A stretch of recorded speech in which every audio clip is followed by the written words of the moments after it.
Els joves s'emocionen, pregunten.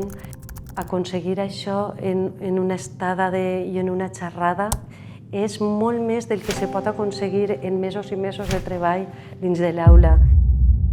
Aquestes missions estan donant pas en els centres fer projectes de centres sobre la memòria històrica i aleshores aquests xiquets se posen a investigar en les seues famílies com s'ha viscut aquesta etapa.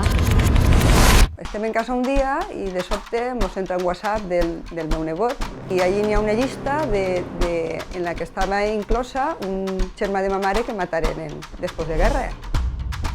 I me diu, és que han fet una xerrada en l'Institut d'ací d'Albal i, bueno, de sobte he sentit el nom del germà de la iaia. Así nos explicarán en detall aspectes importantíssims d'esta memòria democràtica. Ha vingut una xiqueta a demanar-me perdó. I com? Voy a beber agua. Tenim l'oportunitat de contar-vos la verdadera història. Em portaren a la caserna de la Guàrdia Civil de Portbou i allí ja es començaren les primeres tortures. I a més estem parlant d'una persona que ho ha viscut en primera persona, vull dir, una font directa. De les vídues i de com van saber criar els nostres pares.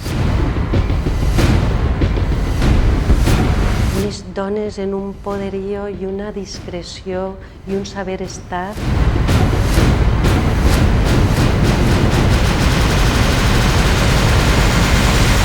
Per a tindre una cultura de drets humans, de valors democràtics i per evitar que això torni a repetir-se.